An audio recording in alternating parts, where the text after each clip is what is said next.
What would you sacrifice for the one you love most?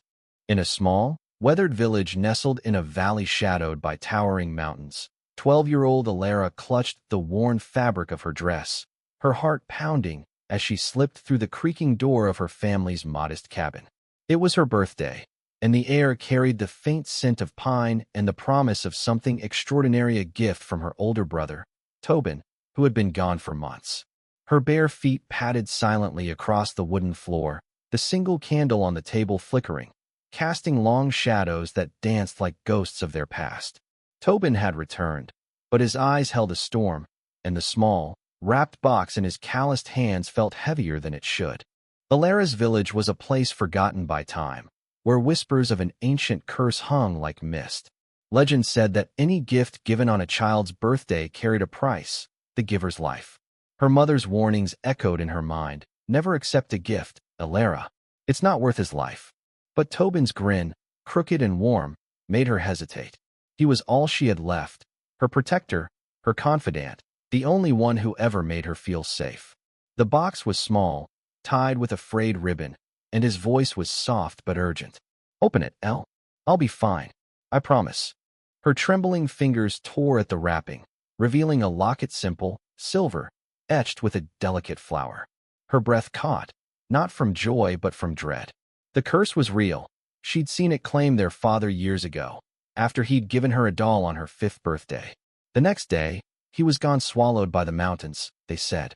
Tobin laughed off the stories, but Alara saw the flicker of fear in his eyes as she lifted the locket. I can't lose you, she whispered, her voice cracking like dry wood. Tobin knelt, his rough hands cupping her face. I'm not going anywhere, Elle. Not this time. But the air grew thick, the candle's flame guttering as if the curse itself was listening. She clasped the locket around her neck, the metal cold against her skin, and hugged him tightly, her heart a drumbeat of hope and terror. Morning came, gray and heavy with mist. Tobin was gone. The locket hung like a weight against her chest, and Alara's scream tore through the village, unanswered. She ran to the mountains, searching, calling his name until her voice was hoarse. The curse had taken him, just as she'd feared her brother, her gift, her loss. Days passed, then weeks. Alara wore the locket every day, its presence a reminder of her defiance and her guilt. The village carried on, but the silence of Tobin's absence was louder than any storm. She'd demanded a gift, and the curse had demanded its price. But Alara wasn't done. She'd heard the old women's tales, whispers of a way to break the curse. A ritual, hidden deep in the mountains, where the air was thin and the spirits restless.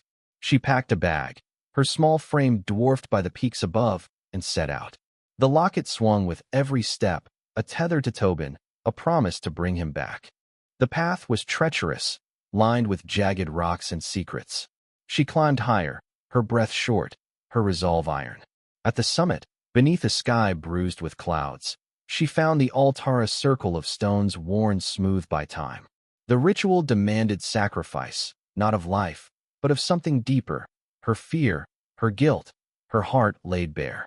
She clutched the locket, whispering Tobin's name like a prayer, and offered her truth to the mountain spirits.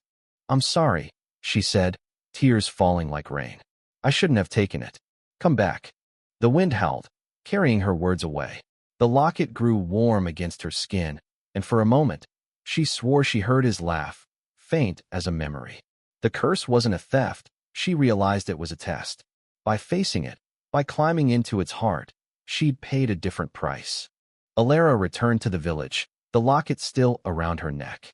Tobin was waiting, leaning against the cabin, his grin unchanged. Told you I'd be fine, he said, and she ran to him.